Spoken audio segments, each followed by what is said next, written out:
हरि ओम गुरु ब्रह्मा गुरु विष्णु गुरुदेव महेश्वर गुरु साक्षात् परम ब्रह्म तस्मै श्री गुरवे नमः तस्मै श्री गुरवे नमः। जय जगन्नाथ। मु श्री सुभाष चंद्र देवता ओडिशार अगणित भाई और भौणी मानक मु ज्योतिर्विद सुभाष चंद्र देवता अगणित भाई भौणी मानक मोर शुभेच्छा और नमस्कार। मु आज जुलाई 3 तारिख बुधवार द्वादश राशि उपरे किछि सम्यक सूचना देवाको जाउछि। प्रथम तो मेष राशि आपणकर आज दिनटी फल शुभ नुहे। कर्म क्षेत्र में झमेला बढ़ी पारे मात्र सम्मान सह कृतकार्य हेबे। आय भल रहिबो मात्र व्यय बढ़िबो। पारिवारिक जीवन अनादर पाइबे। चाकरी क्षेत्र में स्थानांतरित जोग रही। व्यवसाय लाभवान हेबे किंतु अधिक खटणी हेबो। छात्र छात्री माने पढ़ापढ़ी अवहेला करिवे।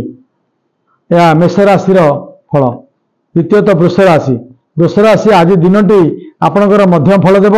मन एवं देह भल रहिबो नाही। कर्म क्षेत्र में उच्च सम्मान मिलिबो। घर तैयारी काम रे आगेबे। बहु व्ययर सूचना मध्य मिलिबे। वाद विवाद क्षति घटिपारे। पारिवारिक जीवन सुखरे कटिबो। चाकरी समस्या संकुल अटे। व्यवसाय रे साधना न हेले क्षति घटिपारे। पढ़ापढ़ी रे छात्र छात्री मानकर मध्यम फल देव। आज दिनटी आपणकर देह और मन भल रहिबो। कर्म क्षेत्र में उत्साहित हेबे एवं नूतन योजना कार्य हेबो। विभिन्न दिगरु आय आसीबो किंतु चाकरी रे आशा सफल हेबो। पारिवारिक जीवन भोग विलास रे कटिबो। व्यवसाय रे उत्तम लाभवान हेबे।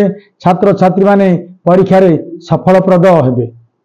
कर्कट राशि आपणकर आज दिनटी देह जोग खूब भल रहिबो। उत्साहित बढ़िबो। कर्म क्षेत्र में सफल जोग रही। कल्पना कार्यकारी हेबो।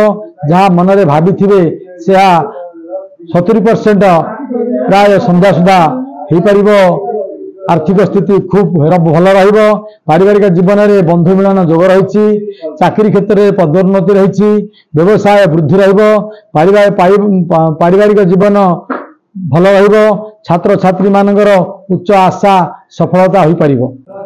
आपणकर आज दिनटी मध्यम फल अटे एवं प्रत्येक कार्य रे संकुचित हेबे एवं कर्म क्षेत्र में विलंब घटिबो। आय मध्यम अटे। पारिवारिक जीवन में नीतिभ्रष्ट जोग रही। चाकरी रे भयभीत हेबे मात्र मानस मर्यादा रक्षा हेबो। व्यवसाय लाभवान हेबे। छात्र छात्री माने सुखोहित जीवन यापन करि। आपणकर आज दिनटी भल नुहे। देह मन भल रहिबो नाही। कर्म क्षेत्र में विफलता जोग रही। वाद विवाद घटिबो। आय ठारू व्यय अधिक हेबो।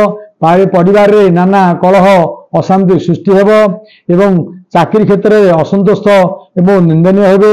व्यवसाय रे क्षतिग्रस्त हेबो। छात्र छात्री मानकर अशांति रे दिनटी कटि पारे। आपणकर आज दिनटी नाना जंजाल रे बुड़ी रहिबो। देह मन भल रहिबो।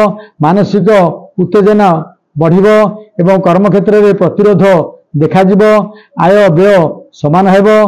पारिवारिक जीवन में प्रीतिहानि जोग रही। चाकरी रे अभियुक्त होई पारंती किंतु व्यवसाय द्वंद्व रहिबो। छात्र छात्री मानकर मध्यम फल हेबो। से राशि आज दिनटी फल मध्यम धरणर हेबो। देह सुस्थ रहिबो।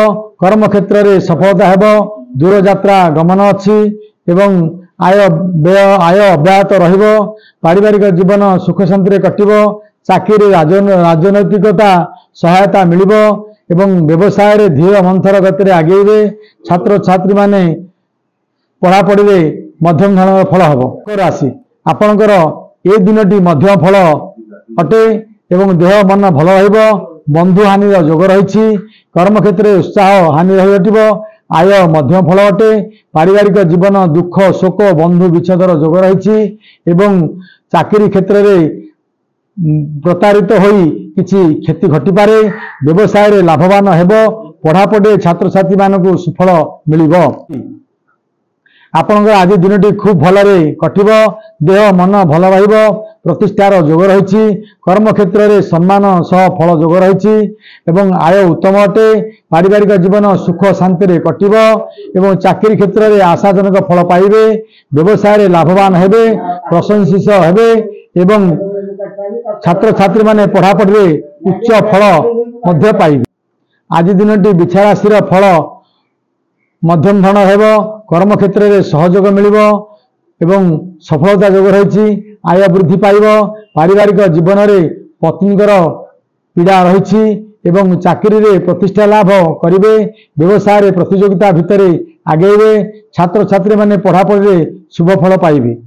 ଧନୁରାଶି ଧନୁରାଶିରେ ଆପଣଙ୍କର ଆଜି ଦିନଟି ଦେହ ସୁସ୍ଥ ରହିବ।